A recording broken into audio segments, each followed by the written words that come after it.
In a time when an astonishing 15 to 20% of our children will become serious substance abusers, we need solutions more than ever. But according to the numbers, only 30% of people in drug and alcohol programs ever complete their treatment, let alone stay clean and sober. It would be a sad commentary if that were the best we could claim as a nation. But we can do better than that, much better than that, as you're about to discover.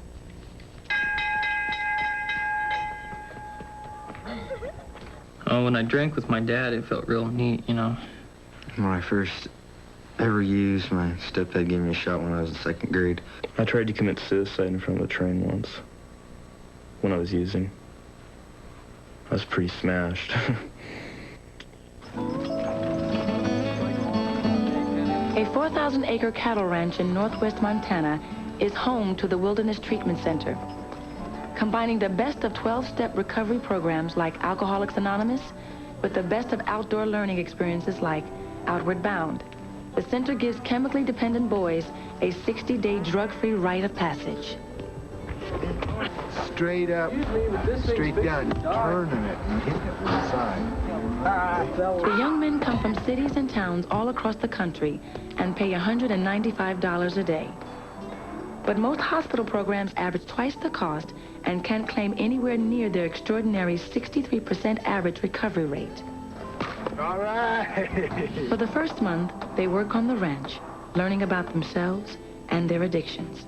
First time I ever drank, I got drunk. I was 13. Me and a bunch of my friends decided to have a little party. So it was an easy way to get girls.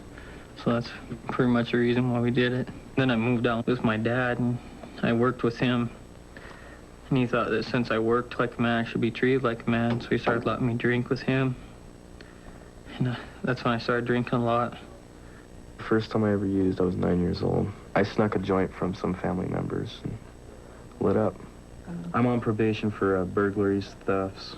Me and 2 other friends I tried to break into a bar. We heard that there was still alcohol in the bar. There was money in the pool table. Money was for the drugs and the booze we would steal. I was kind of mixed up because my mom had quite a few boyfriends, and they all used. So I was just around it a lot. And I thought, well, my mom must not mind too much if she knows he's using. In about 6th grade, I started using regularly, and I kind of begged for it after I got that first one. I need your help. Will you help me? After about 10 days of group, individual, and work therapies at the treatment center, each boy is given an evaluation. I think you've heard a lot of real good feedback. This is an opportunity for the other kids and the counselors to give their honest appraisals of an individual's progress. I look at a young man, 15 years old, who's been through 4 treatments. You know what it's like when you take an overdose? You know what it's like when you cut your wrist? Where'd you just my peer evaluation kind of made me, like, step out of my body and take a look at myself. You know, I felt like I was hurt inside, you know, trying to hold back the tears because of all the stuff that I've done. When I cut my wrists and all that, I just thought about it and looked back on it. And what'd you do with it when you looked back?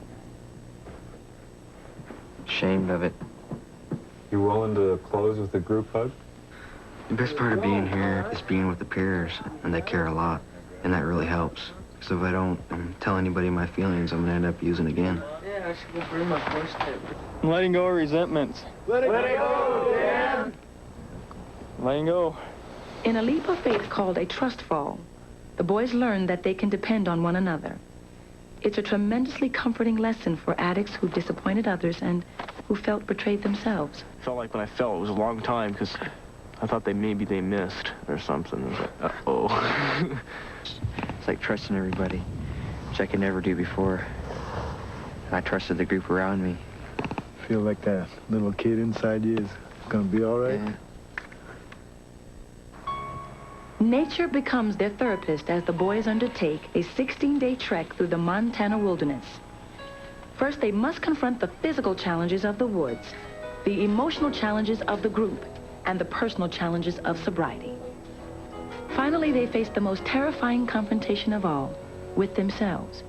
Each boy spends 3 days completely alone, solo camping in the snow, making a fearless and searching moral inventory of his life. You gotta finish his 23-page personal inventory. You get into touch with a lot of feelings out there. It's pretty hard for me to write all that stuff down. People that I've hurt through my using. Hurt myself most of all. I hurt my mom, everybody that was around me, my whole family. Hurt my girlfriends, a lot of the relationships I had with girls just didn't work out because of my using. Hey, Joshua. How you doing, buddy? Come on out. All right, all done. How are you? Man. Oh, goodness. Congratulations. Yeah, thanks. How's your solo? It's pretty good. Solo changed my life. It made me realize that I had a problem with drugs and alcohol. It's either going to drive me to jail or it's going to kill me. I don't want to die, and I don't want to be in jail. I've learned to accept that my dad's an alcoholic. I'm kind of worried that he'll offer me a beer, trying to, say, well, hey, you went through 2 months, that's a long time. Here, you can just have one. It's kind of confusing how you can resent someone and love them so much at the same time. Come on out. Hey, you made it. All right. How are you? My dad offers me a beer, I'll get real pissed. If he'd be willing to jeopardize my treatment, then I don't consider him my dad anymore. I hope that after I tell him what I've been through and what I want to do with my life, that I don't want to drink anymore. I think that he'll understand. After 3 days with only their thoughts for company, the boys are intoxicated by companionship and a chance that evening to compare notes of self-discovery. I remember at the treatment center sitting there before we went on the trip, just sitting in the bathroom, just asking God why did he create me, That's how low I thought of myself. If you stay lonely, if you keep running, what's going to happen? I'm gonna die. I'm gonna use again. I'm not gonna have anybody left.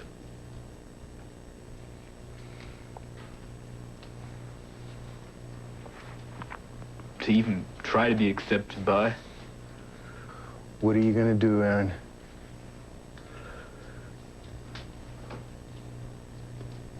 Try? I don't know. I know the answer's right there somewhere.